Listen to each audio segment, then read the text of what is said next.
Astronomical telescope. Okay, astronomical telescope में मैंने आपको क्या कुछ बताया था या फिर एकदम स्टार्ट ही कर जाए? कल आपने डायग्राम बना के फिर खत्म हो गया। अच्छा, डायग्राम बता दिया था। ओके, हाउ इट वर्क्स बताया था।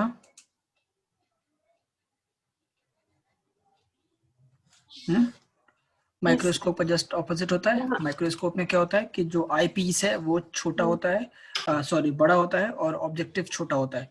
और टेलीस्कोप में उल्टा होता है, टेलीस्कोप में जो ऑब्जेक्टिव है वो बड़ा होता है, ठीक है, और जो आई पीस है वो छोटा होता है।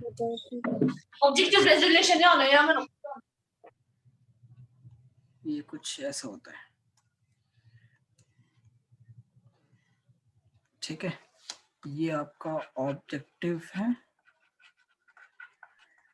और ये आपका आई पीस है, ठीक है बेटा। ओके, ऑब्जेक्ट कहाँ होगा? ऑब्जेक्टिव के पास होगा डेफिनेटली।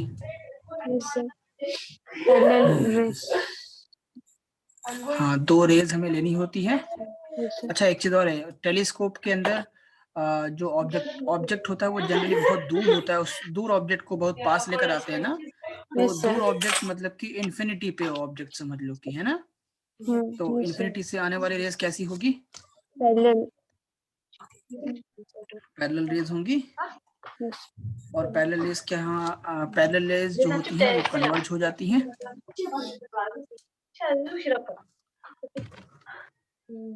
ठीक है। ओके, तो ये रे कुछ यूं कन्वर्ट हो जाएगी लाइक दिस, ठीक है। दूसरी रे कुछ यूं चली जाएगी।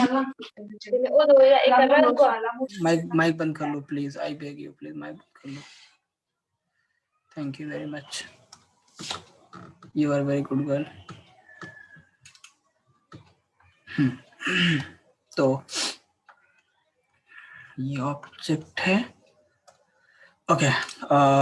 ये दोनों रेज पैरेलल आ रही थी, कहाँ से? ऑब्जेक्ट से। इन्फिनिटी पे ऑब्जेक्ट रखा था, ये रे कन्वर्ज हुई, और ये भी, ये रे तो अनडेविएटेड चली जाती है क्योंकि ऑप्टिकल सेंटर से आ रही है ये, ठीक है।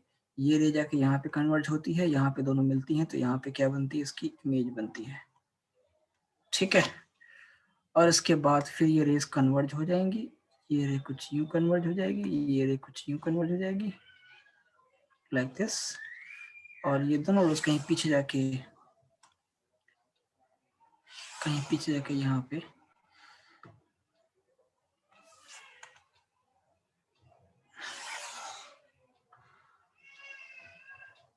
पे जाकर दोनों मिल जाएंगी, और यहाँ पे आपकी इमेज बन जाएगी,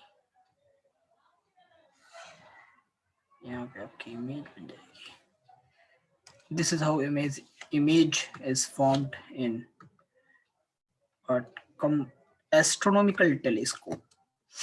ये फाइनल इमेज है आपकी, ठीक है।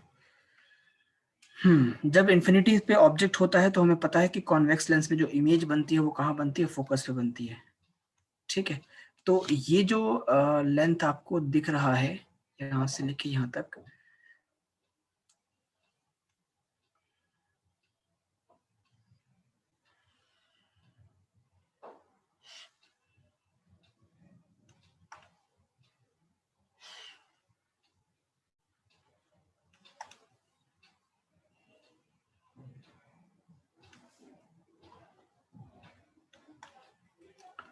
ठीक है, ये होगा फोकल लेंथ ऑफ ऑब्जेक्टिव, ठीक है। और ये जो लेंथ आपको दिख रहा है, दिस वुड बी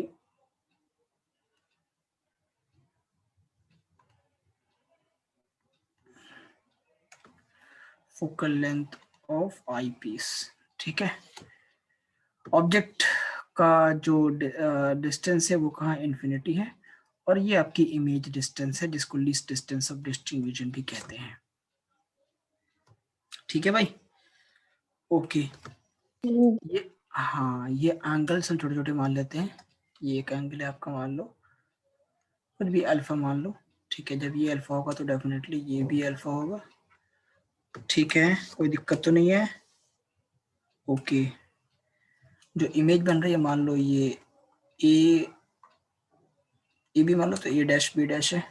जो इसकी यहाँ पे इमेज बनी ये मान लो ए डबल डैश और बी डबल डैश। ठीक है बेटा, ओके। ये एंगल आपको अलग मान लो, ये मान लो बीटा मान लो। ठीक है, इसमें अच्छा ये डायरेक्शन मैंने बनाया, ये डायरेक्शन होगा एक का कुछ यूं और ये होगा कुछ यूं। ठीक है, ऐसा। अब क्या करोगे, ए डैश बी डैश और ये ओ, इस ट्रायंगल में देखोगे तो F O upon A dash B dash upon F O. ठीक है, और tan बीटा लगाओगे तो ये होगा पूरा ये image distance divided by A dash B dash A double dash B double dash upon image distance. तो जब उसको हम यूज करेंगे, प्रूव करेंगे तो हमारा आंसर आ जाएगा, बट हमें उतना करने की जरूरत है नहीं क्योंकि ऐसे एग्जाम में आता नहीं प्रूव करने को। ठीक है, डायरेक्टली मैं आपको बोल रहा हूँ कि मैग्निफिकेशन का जो फॉर्मूला होता है in case of astronomical telescope is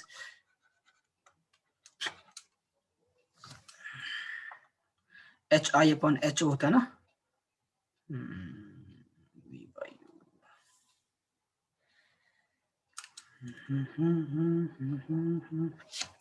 यहाँ पे अगर तुम tan अल्फा लिखोगे तो क्या लिखोगे, ए डैश बी डैश और ए डैश बी डैश इस आई पीस के लिए क्या हो गया, ऑब्जेक्ट की हाइट हो गया ना, डिवाइडेड बाय एफ ओ। ठीक है, ठीक है, कोई दिक्कत तो नहीं है। ओके, और यहाँ से होगा A dash B dash is equal to tan alpha.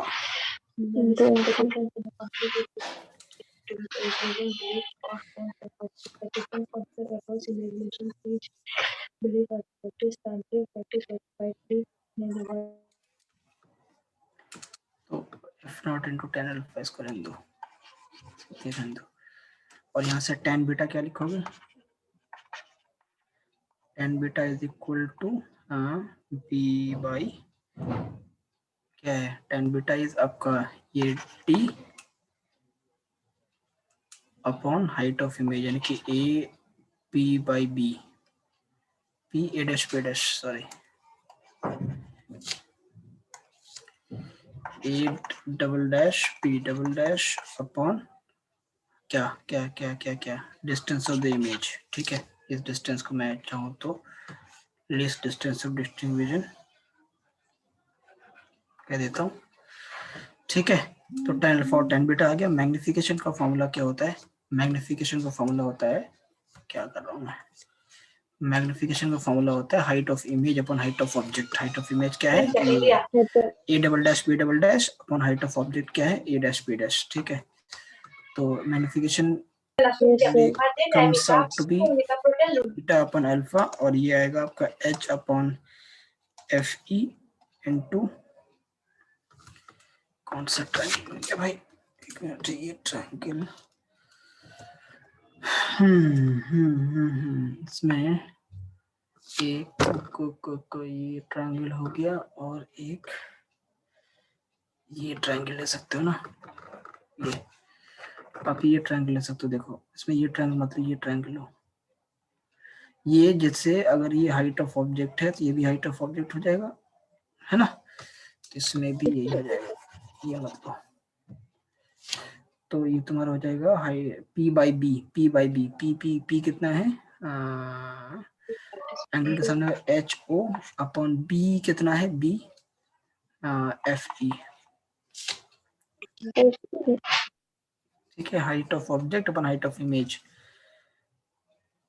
और यहाँ पे इसमें tan अल्फा लगा कौन से ट्रायंगल में, इस ट्रायंगल में लगाओ आप, इस ट्रायंगल में यहाँ पे ये अल्फा। ठीक है, तो ये ऑब्जेक्ट की हाइट होगी, जहाँ जहाँ पे भी ऑब्जेक्ट होगा ऑब्जेक्ट की हाइट होगी अपॉन, तो ये होगा height of object upon height of upon F O और यहाँ पे होगा H I upon F E.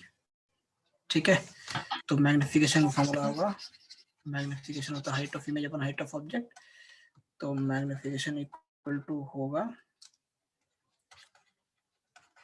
tan beta upon tan alpha, tan beta will be nearly equal to beta, tan alpha will be nearly equal to alpha, ठीक है, and that will be equal to तुम्हारा क्या होगा h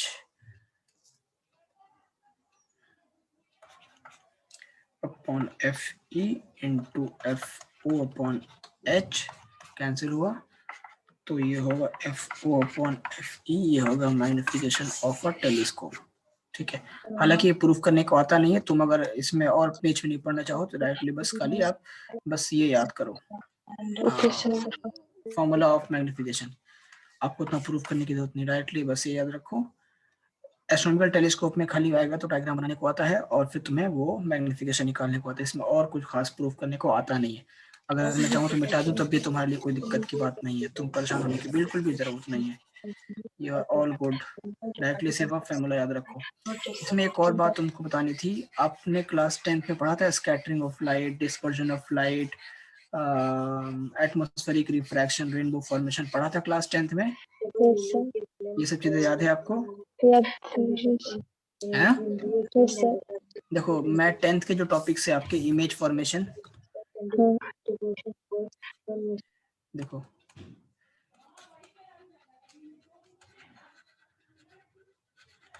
terms related to lens, ये सब class 10th के topics पढ़ा रहा हूँ, क्यों? क्योंकि ये भी आपके एनसीईआरटी में है, इसलिए पढ़ा रहा हूँ, 10th इसलिए ले रहा हूँ ताकि इसको मैंने छोड़ा था, तो ये भी आपके एनसीईआरटी की बुक में है, ये भी आपका सिलेबस में है, तो मैं सोचा कि एक बार रिमाइंड करवा दूं, अगर भूल गए हो तो। इसको क्या बोलते हैं बेटा? अच्छा इस लाइन को क्या बोलते हैं? Principal axis. प्रिंसिपल एक्सेस, कोरियन इस हाइट को क्या बोलते हैं बेटा? अपर्चर। Aperture, very good. इस ओ को क्या बोलते हैं? Optical optical centre. सेंटर। अगर ये C1 है, ये C2 है, तो क्या C1 C2 इक्वल होगा? ये डिस्टेंस हाँ, मान लो सी से ओ तक और सी से टू तक, क्या R1 R2 हमेशा इक्वल होगा? यस सर, की बात है, are you sure? Yes sir, you sure? Yes sir, सोच लिया हैं? बोलो, हाँ जी सर।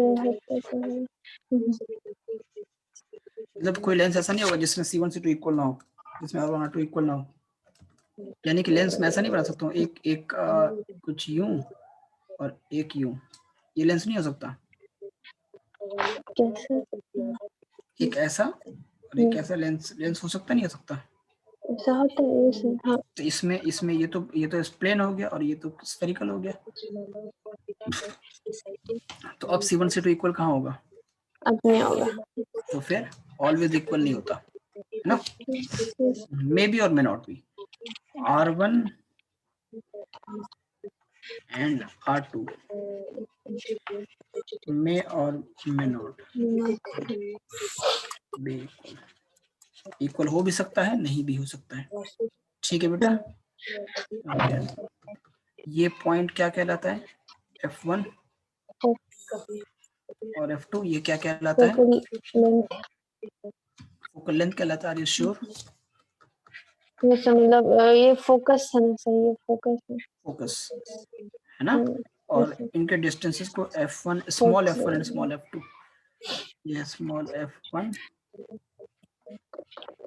स्मॉल f2, तो f1 एंड f2 क्या होगा? Focal length. फोकल लेंथ, कोई दिक्कत नहीं है? नहीं सर। अगर कोई लाइट लेंस के ऊपर पैरेलल आएगी, लेंस के ऊपर कोई लाइट रे पैरेलल आएगी तो कहाँ से पास करेगी? एफ से, फोकस से पास करेगी, है ना? फोकस से पास करेगी तो यही फोकल लेंथ कहलाता है। अगर कोई लाइट रे ऑप्टिकल सेंटर पे आएगी तो विदाउट सीधी निकल डेविएशन जाएगी, चली जाएगी। हाँ वो सीधी निकल जाएगी विदाउट डेविएशन, और अगर कोई लाइट रे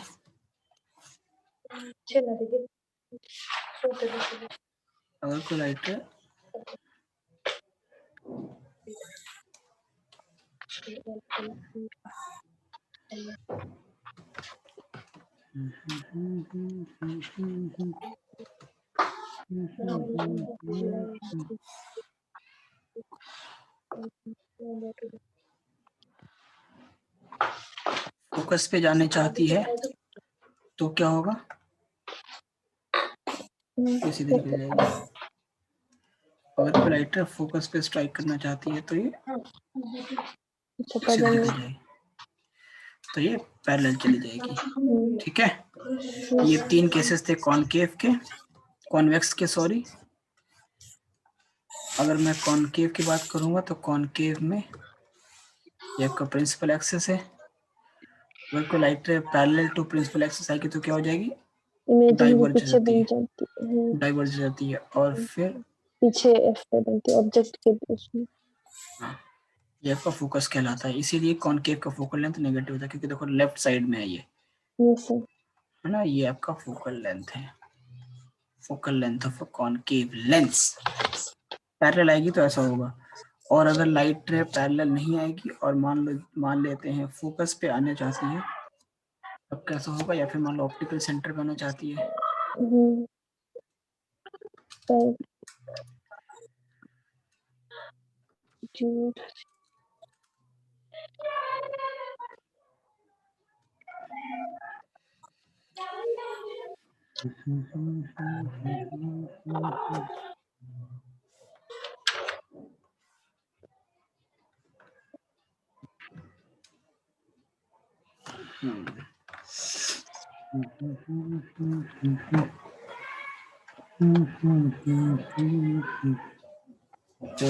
क्या होगा ये?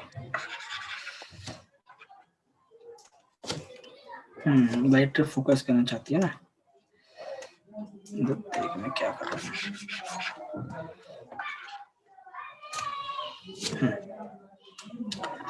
Focus focus focus focus focus focus focus, ये फोकस मेरी इधर बनेगी फोकस।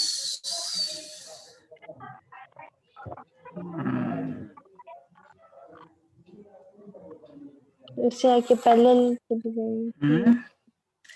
ऑप्टिकल सेंटर पे आएगी तो ऑप्टिकल सेंटर से निकल जाएगी सीधी। ठीक है, ओके। तीसरा केस इसमें क्या है कि ऑप्टिकल फोकस पे अगर आएगी तो फोकस से ही जाएगी ना।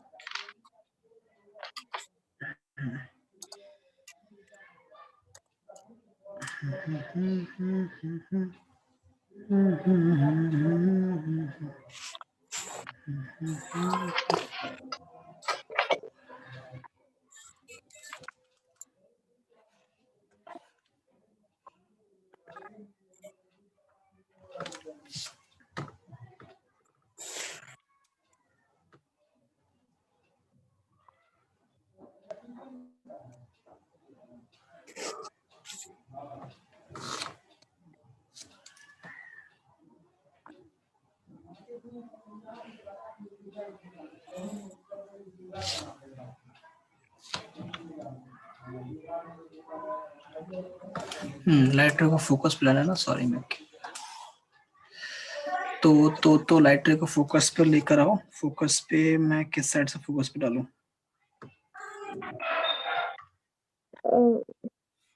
अब यहाँ से पैरेलल चले डिवेट हो जाएगा तो पीछे हम प्रोड्यूस करें तो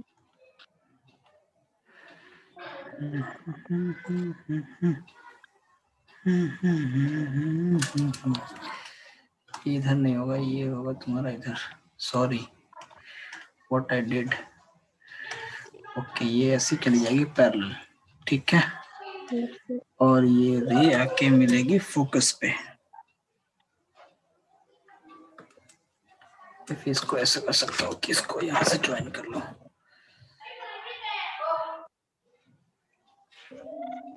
ऐसे। ठीक है, ये 3 केस था। इसके बाद इमेज फॉर्मेशन आपको आता होगा। 6 केसेस थे इमेज फॉर्मेशन में कॉन्वेक्स लेंस के, और 2 केस था आपका कॉनकेव लेंस का। याद है आपको इमेज फॉर्मेशन? एक बार रिवाइज कर लूंगी सर, एक बार बुक देख ठीक, लूंगी सर, हाँ एक बार रिवाइज कर लीजिएगा इमेज फॉर्मेशन। मैं आता हूँ 10th की सीधा। बुक। हाँ 10th की बुक नहीं, 12th वाली बुक में भी है आपके। ठीक है, ठीक है सर। हाँ हाँ, एसएलआर वाली बुक में होगी, डेफिनेटली होगा, है। ठीक है, हाँ। अब आते हैं आपके नेचुरल फिनोमेना पे, सम नेचुरल फिनोमेना। हालांकि ये तुम लोग 10th में भी पढ़े हो, बट बस एक बार मैं ब्रीफली बता के निकाल देना चाहता हूँ, ताकि ये ना लगे कि सर ने पढ़ाया नहीं। पहला है तुम्हारा एटमॉस्फेरिक रिफ्रैक्शन। नेचुरल फिनोमेना है, एक डिस्पर्जन है, एटमॉस्फेरिक रिफ्रैक्शन है, और तीसरा है आपका स्कैटरिंग ऑफ लाइट। ये तीनों फिनोमेना हमारे लिए इंपॉर्टेंट है कि तीनों से सवाल आए हुए हैं। ठीक है, पहले डिस्पर्जन कराता हूँ। डिस्पर्जन वाला कि मैंने कराया ना आपको, डिस्पर्जन में प्रिज्म करवाया ना। Yes sir. तो जो प्रिज्म था वो डिस्पर्जन ऑफ लाइट ही तो था। हाँ सर, वो है। डिस्पर्जन ऑफ लाइट, इसमें 2 फिनोमेनन्स आते हैं। एक आता है प्रिज्म का केस पूरा, ओके ठीक सर। है। दूसरा होता है रेनबो फॉर्मेशन।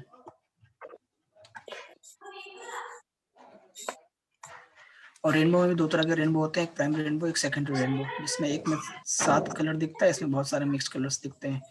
ठीक है, रेनबो में भी प्राइमरी और सेकेंडरी पढ़ा दूं या तुम बोलोगे तो नहीं छोड़ दूंगा, प्राइमरी और सेकेंडरी। हालांकि सब आते नहीं क्वेश्चंस, बट क्योंकि किताब में लिखा है वो सारी चीजें। ठीक है, दूसरा जो नेचुरल फिनोमेना आपको पढ़ना है बेटा, वो पढ़ना है atmospheric refraction.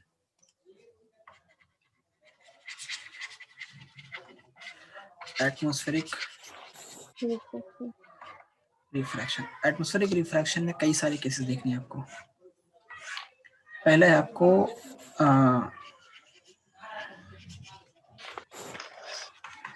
apparent position of star. दूसरा आपको पढ़ना है ट्विंकलिंग ऑफ स्टार। याद है राइम, ट्विंकल ट्विंकल स्टार, याद है? Yes yes. हाँ, how I wonder what you are, twinkling of stars. और इसके बाद फिर advance sunrise and delayed sunset. कितना कितने देर का एडवांस सनराइज और डिलेड सनसेट होता है बेटा?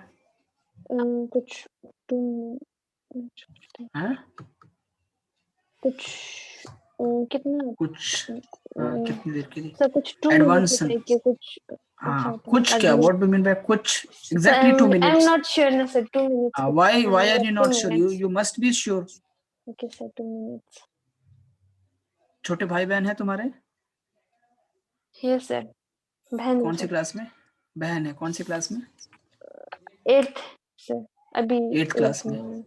उसको कभी पढ़ाया है? यस सर, सच कभी बताना, कभी। पढ़ाया है हाँ सर, कभी पढ़ा कभी? है। हाँ, तो yes। If she ask you कि एडवांस सनराइज या डिलेड सनसेट में कितने का गैप है, तो व्हाट यू विल से? कुछ 2 मिनट्स। नहीं सर, 2 यानी मिनट्स। कि you are going to confuse her. नहीं sir. You must be sure, na? Yes. Okay. Why do planets not twinkle? Planets do not twinkle. मैं पूछने वाला हूँ सभी भी, अभी मैं लिख रहा हूँ खाली तुम्हारे नोट्स के लिए। ओके, और एटमॉस्फेरिक रिफ्रैक्शन में इतना सफिशिएंट है। तीसरा जो है वो है scattering of light.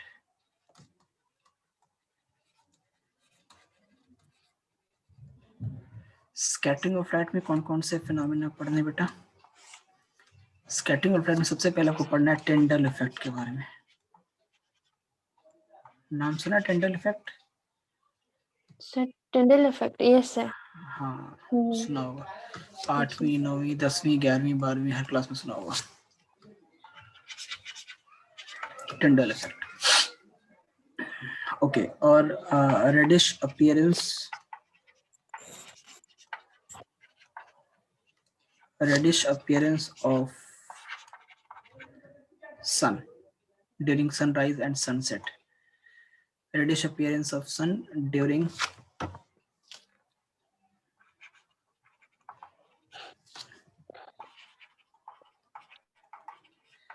sunrise and sunset. ये हो गया. इसके बाद फिर sun appears white during day. ठीक है. स्केटिंग और क्या, sky appears blue. Sky appears blue. आप चाहो तो इसमें पॉइंट वाइज बना के लिख सकते हो आप. स्कैटरिंग में 4 पॉइंट्स या 5 points. Sky appears blue.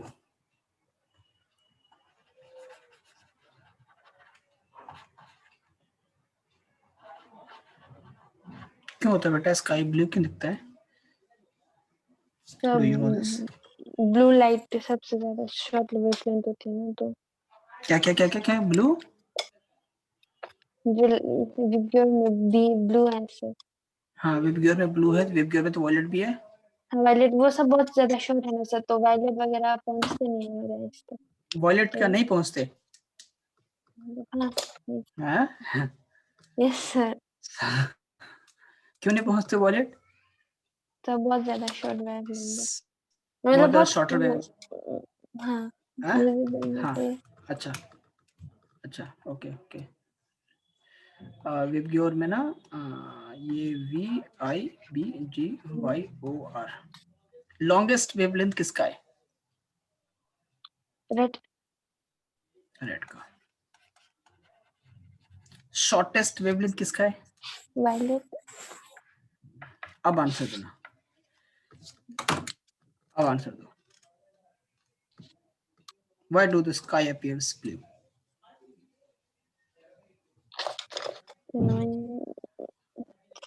Red yellow green. हैं? सर ये मतलब वही ना सर जो मैंने कहा. हाँ आपने क्या कहा बोली फिर से, मेरे को आवाज नहीं आई. Your fumble, your fumble. Sir मतलब ये जो वायलेट इंडिगो ये ब्लू है ये जब हाँ स्कैटर्ड होंगे तो हाँ वॉयलेट इंडिगो ब्लू. हाँ ठीक है, ये आप स्कैटर होते हैं तो आगे क्या, आगे तो बोलो. सर तो ये उन बाकियों से ज्यादा पहले पहुंचेंगे ना सर. तो ब्लू क्यों बेटा, वही तो सवाल है मेरा. वॉयलेट क्यों नहीं, इंडिगो क्यों नहीं? बहुत शॉर्ट वेवलेंथ है ना सर. अरे तो शॉर्टेस्ट तो वॉयलेट है ना, तो वॉयलेट मस्ट अपीयर ना. नहीं सर मतलब ब्लू ज्यादा स्ट्रांगली वो होगा ना स्कैटर्ड, ज्यादा क्या स्ट्रांग है? ज्यादा स्ट्रांगली स्कैटर्ड होगा ना सर. तो सेम मेरा वही क्वेश्चन तो है ना, ब्लू क्यों? अगर रीजन ये था कि जिसकी सबसे शॉर्टेस्ट वेवलेंथ होगी वो स्कैटर सबसे ज्यादा करेगा, अगर रीजन ये है ठीक है, तो वॉयलेट के पास सबसे शॉर्टेस्ट वेवलेंथ है तो वॉयलेट सबसे ज्यादा स्कैटर करना चाहिए. तो स्काई स्काई वॉयलेट होना चाहिए, बैगनी बैगनी. हाँ ऐसा लग रहा पूरे वॉयलेट में पूरे स्काई में बैगन हो. Why not? ब्लू क्यों? सर सन. हाँ सन. मतलब ब्लू लाइट ज्यादा वो होता है ना सर, ज्यादा तो वही तो क्वेश्चन कंसंट्रेशन. है ना. I am asking 2 + 2 is 4. You are saying 2 + 2 is 4. It is correct. But why? How? Blue light ज्यादा कंसंट्रेशन में होता होगा ना सर. ब्लू लाइट ज्यादा, फिर से बोलो क्या? तो ब्लू लाइट ज्यादा ज्यादा. हाँ ज्यादा ज्यादा कंसंट्रेशन में होता होगा. Concentration, this is the answer ना. हाँ ब्लू लाइट की कंपोजिशन विबग्योर में इन तीनों के मुकाबले, VIB के मुकाबले अकेला 47% ब्लू होता है. तो हालांकि वॉयलेट भी स्कैटर होता है, इंडिगो भी स्कैटर होता है, लेकिन ब्लू की क्योंकि सबसे ज्यादा परसेंटेज है इस वजह से ब्लू अपीयर्स. हाँ तो शॉर्टेस्ट वेवलेंथ का आंसर तो करेक्ट है, but the correct more correct answer is, more appropriate answer is that concentration of blue more than that of these all. ठीक है. तो अब तुम बोलोगे तो मैं एक एक करके फिनोमेना को एक्सप्लेन करूंगा, और आप नहीं बोलोगे तो मैं आपके ऊपर छोड़ दूंगा कि आप इसको पढ़ के रखिएगा, डाउट होगा तो पूछिएगा। व्हाट डू यू से? ओके सर, ये ट्विंकलिंग स्टार्स ये सब तो पढ़ा हुआ है। इसमें देख लो सारे फिनोमेना, प्रिज्म तो ऑलरेडी मैं पढ़ा चुका हूँ। यस सर, रेनबो सारे फॉर्मेशन भी ठीक है सर। ये हाँ प्राइमरी और सारे सेकेंडरी। सारे हाँ वो प्राइमरी और सेकेंडरी चाहो तो हटा भी दो। एक्चुअली वो कलर्स के अपीयरेंस के ऊपर है, कौन कौन से कलर्स आपको विजिबली दिखते हैं या कौन कौन से, कई बार देखोगे ना आप रेनबो में कलर्स काउंट करना, सातों कलर्स आपको नहीं दिखेंगे। हाँ यस सर। हाँ बाइफरकेटेड, तो उससे में प्राइमरी और सेकेंडरी का डिस्ट्रीब्यूशन, टर्शरी भी होता है हालांकि तो एनीवेज उतना डेप्थ में नहीं जाएंगे हम लोग, बस रेनबो फॉर्मेशन ध्यान दो। एनीवेज तो आप इन सारे फिनोमिनन्स को देखो। डिस्पर्शन ऑफ लाइट में प्रिज्म हो चुका है, रेनबो फॉर्मेशन करना है। एटमॉस्फेरिक रिफ्रैक्शन, अच्छा एटमॉस्फेरिक रिफ्रैक्शन बेटा क्या होता है और क्यों होता है, मेरे को समझाओ तुम। एटमॉस्फेरिक, क्योंकि आप अगर मेरे को समझाओगे तो मुझे ये फील होगा कि आपको आता है, तो फिर मुझे ये सब सारे फिनोमिनन्स को एक्सप्लेन करने की जरूरत नहीं। अच्छा ह्यूमन आई भी पढ़ना है आपको? पढ़ना है ना सर, बुक में है सर। हाँ क्यों नहीं, बुक में है। बोलो ओके। चलो, अपेरेंट पोजीशन ऑफ स्टार। हाँ एटमॉस्फेरिक रिफ्रैक्शन क्या होता है और क्यों होता है बताओ पहले। एटमॉस्फेयर रिफ्रैक्शन सर, मतलब अर्थ, हमारे एटमॉस्फेयर का कंपोजिशन डिफरेंट पार्टिकल्स से बना होता है। एटमॉस्फेयर का पोजीशन, नहीं, पार्टिकल्स सर, पार्टिकल्स, हाँ मतलब हाँ पार्टिकल्स होते हैं पार्टिकल्स, ना, वो हाँ डिफरेंट डिफरेंट वो होता है ना सर, डेंसिटी के डिफरेंट होते हैं फिर। डिफरेंट डेंसिटी के होते हैं। अच्छा, यानी कि एयर, आपके एटमॉस्फेयर में जो एयर की डेंसिटी है वो अलग अलग है, अलग अलग पोजीशन मतलब के ऊपर। लेयर लेयर पे है सर। अच्छा, आपके एटमॉस्फेयर में जो एयर की अलग अलग डेंसिटी है, अलग अलग लेयर है, right? Is this what you are saying? हाँ यस सर, यस सर, हाँ तो फिर अरे बोलो यस, यस तो कॉन्फिडेंस क्यों नहीं है? करेक्ट है, सर। करेक्ट है। आपके एटमॉस्फेयर में एयर की डेंसिटी अलग अलग है, और क्यों है? क्योंकि कंपोजिशन, अब जब अर्थ सरफेस के करीब की जो एयर की जो लेयर है उसमें अर्थ सरफेस की बहुत सारे पार्टिकल्स मिल जाते हैं, इसकी वजह से डेंसिटी बढ़ जाती है। एटमॉस्फेयर के करीब जाओगे, जैसे धूल मिल गया, मिट्टी, डस्ट, स्मोक, इन चीजें मिलने के बाद एयर की डेंसिटी बढ़ जाती है। कहाँ पे? अर्थ सरफेस के करीब। लेकिन जैसे जैसे एटमॉस्फेयर के करीब जाते हैं, ऊंचाई पे जाते हैं, वैसे वैसे एयर की डेंसिटी घटती चली जाती है। यानी कि इट मींस दैट कि मीडियम, एयर मीडियम यानी atmosphere has got different layers of densities in the atmosphere, in the entire atmosphere. When the sunlight enters the atmosphere, the light gets refracted, because refraction का जो basic fundamental है वो ये नहीं है कि light one medium से दूसरे medium में जाए। basic fundamental ये है कि when light travels from one density to the other,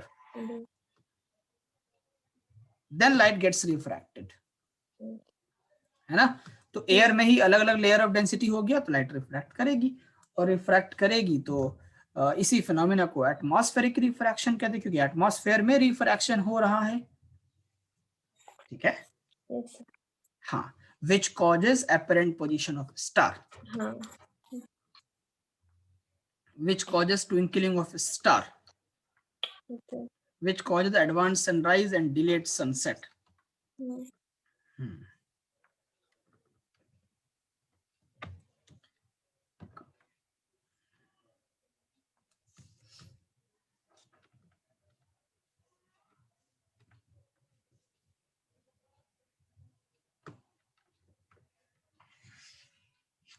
ये आपका अर्थ है, और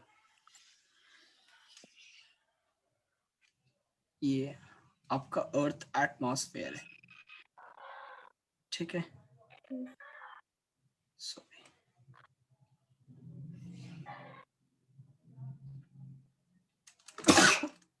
सॉरी,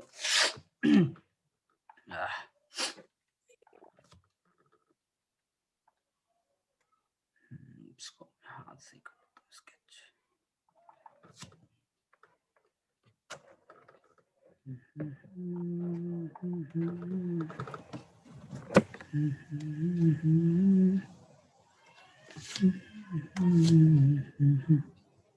ये डिफरेंट लेयर्स ऑफ डेंसिटीज हैं।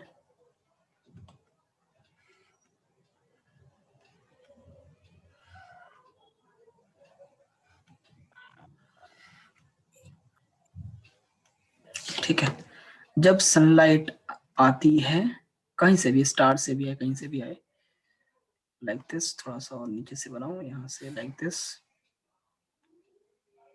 व्हाट विल हैपन, यहाँ पे आने के बाद लाइट बेंड करेगी, कहाँ पे, नॉर्मल ड्रॉ कर लो, टूवर्ड्स द नॉर्मल, फिर बेंड करेगी टूवर्ड्स द नॉर्मल। क्यों? क्योंकि ऊपर से नीचे आने पे एयर की डेंसिटी, एयर डेंसिटी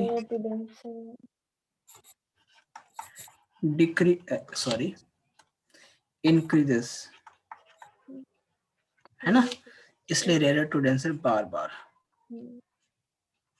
तो many times light will get refracted, और जब एक ऑब्जर्वर यहाँ से दिखेगा तो लाइट को स्ट्रेट प्रोड्यूस करेगा, क्योंकि light has a tendency to travel in straight line, and this is why like this. ये आपका स्टार था और ये स्टार आपका यहाँ पे अपीयर हो रहा है, तो दिस इज द अपरेंट, ये रियल पोजीशन है, एंड ये है अपरेंट पोजीशन। तो अपरेंट पोजीशन पे स्टार क्यों दिख रहा है? Due to atmospheric refraction. ठीक है, या आपकी इंग्लिश बहुत अच्छी माशाल्लाह, तो आप इसको एक्सप्लेन कर ही दोगे, ठीक है। हाँ, इसके बाद फिर ट्विंकलिंग ऑफ स्टार का भी सेम रीजन है कि लाइट अच्छा एक चीज और है, ये जो लेयर ऑफ डेंसिटीज है ना, ये भी कांस्टेंट नहीं रहता है, यानी ऊपर डेंसिटी कम, नीचे डेंसिटी ज्यादा, ये तो ठीक है, ये हमेशा रहेगा, लेकिन ऊपर डेंसिटी मान लो समथिंग जो यहाँ पे डेंसिटी था, मान लो mu is equal to 0, sorry 0.0999 ऐसे कुछ है, ठीक है, मान लो यहाँ की डेंसिटी 0.9986 ऐसे कुछ है, ठीक है। यहाँ पे कुछ और 0, मैंने डेंसिटी कम कर दिया क्या, बढ़ाना था ना मेरे को, 998, ठीक है, 0.999, ठीक, ये 98, ठीक, तो ऐसे ये बढ़ता चला गया, 0.99999 ऐसे हो गया, ठीक है। तो ये जो पर्टिकुलर डेंसिटी है ना अलग अलग लेयर की, ये डेंसिटी भी कांस्टेंट नहीं रहती है, ये भी चेंज करता है, ये भी चेंज करता है टाइम टू टाइम, हर सेकंड में, हर मिनट में ये चेंज करता है, ये भी कांस्टेंट नहीं, ये भी यूनिफॉर्म नहीं है। और इसके नॉन यूनिफॉर्म होने की वजह से क्या होता है कि हर बार स्टार की अलग पोजीशन अपीयर होगी एक ऑब्जर्वर के लिए, in every second of time, in every minute of time, the observer will observe the different position of a star, and twinkling is the effect which means कि something is कुछ जला और बुझ गया, जलना एंड बुझना, यानी कि मान लो सबसे पहले स्टार आपको यहाँ पे अपीयर हुआ, थोड़ी देर के बाद स्टार यहाँ अपीयर होने लगा, थोड़ी देर के बाद स्टार यहाँ अपीयर होने लगा, ठीक है। तो ऐसा ऑब्जर्वर को लगता है कि ये वाला स्टार बुझ गया और ये जलने लगा, फिर ये बुझ गया और ये जलने लगा, तो दिस जलना बुझना effect is called as twinkling effect. तो stars twinkle due to atmospheric refraction. अब लेयर्स ऑफ डेंसिटी जो है वो पहले वो एयर की डेंसिटी यूनिफॉर्म नहीं है, और ये जो डेंसिटी यूनिफॉर्म नहीं है, वो चेंजिंग डेंसिटी भी यूनिफॉर्म नहीं है, वो भी नॉन यूनिफॉर्म है, ठीक है। This is why stars appear twinkling. इसके बाद क्या है, advance sunrise and delayed sunset. इसका कारण भी वही है कि लाइट जब जब सन होराइजन पे होता है तो सनराइज होता है, और सनसेट के टाइम पे भी सन होराइजन पे होता है। एक्चुअली क्या है कि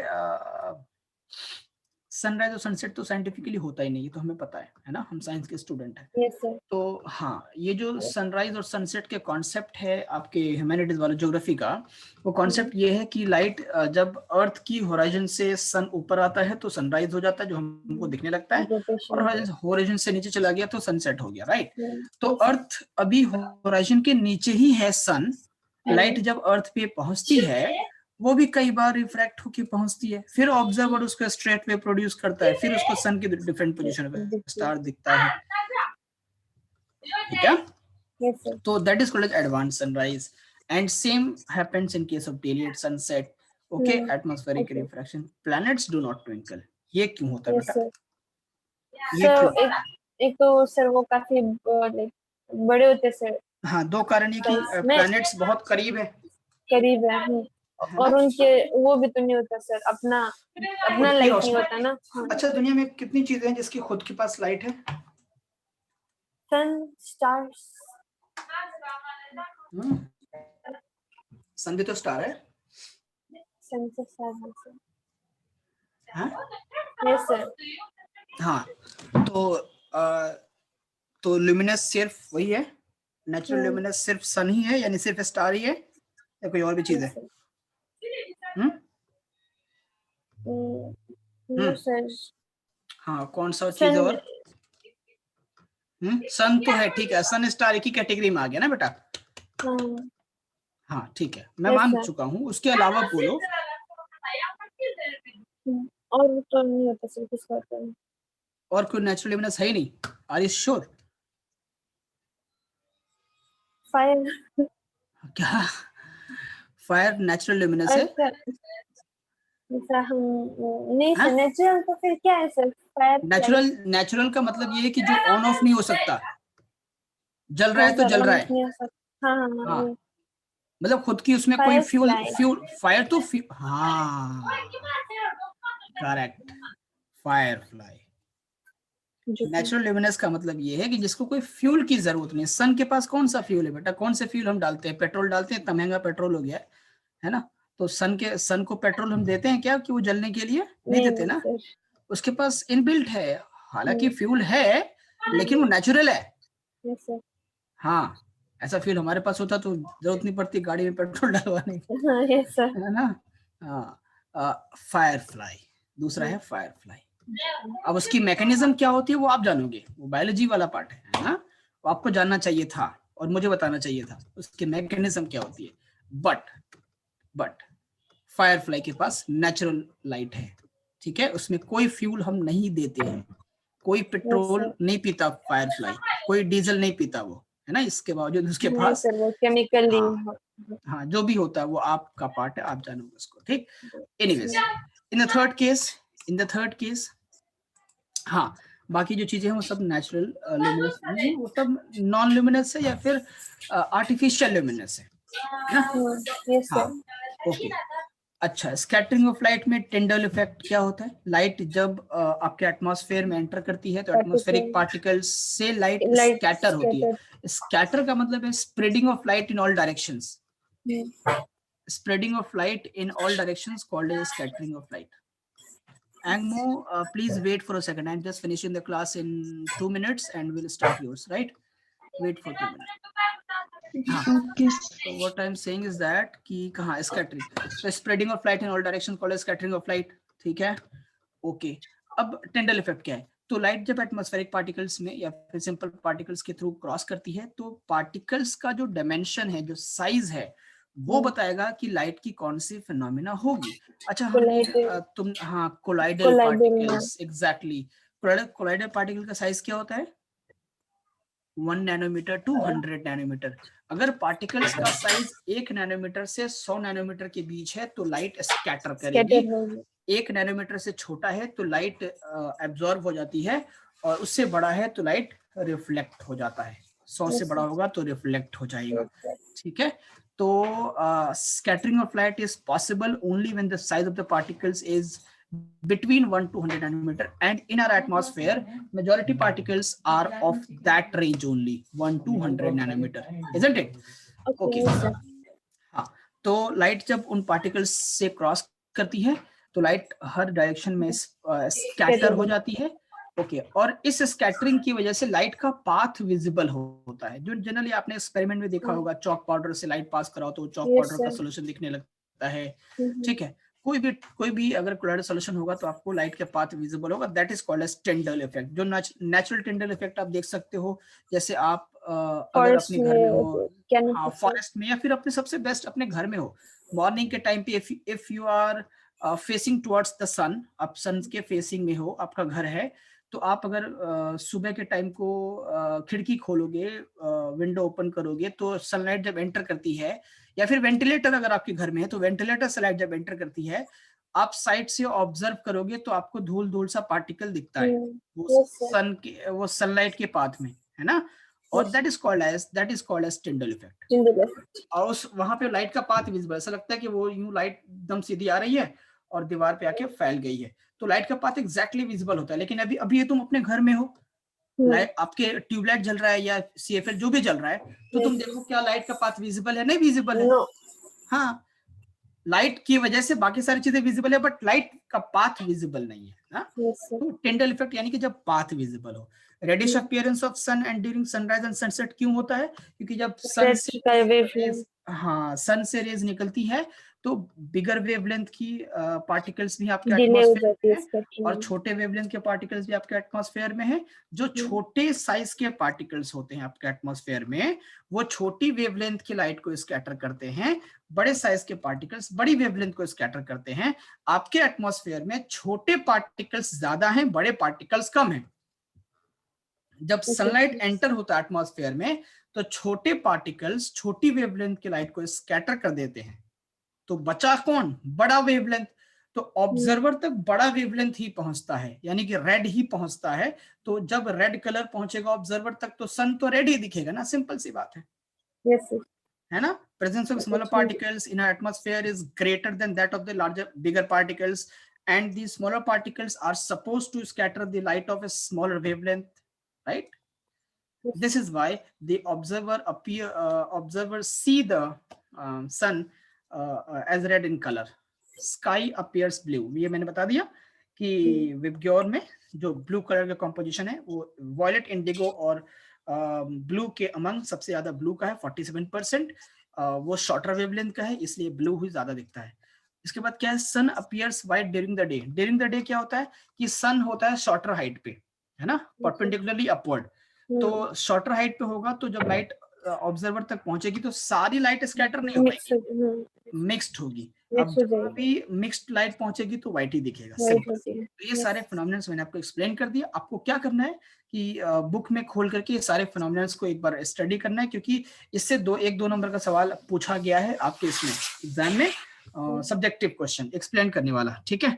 तो आप इसको एक बार देख लीजिएगा और देखने के बाद ये कर लीजिएगा। ये रे ऑप्टिक्स आज हमारा finish finally. Okay, sir. In the next class, I will start the wave optics. ठीक है? Okay, sir. Okay, thank you. आप लीव कर Thank you, सकते sir. हैं। Thank you very much, बेटा। Yes, I'm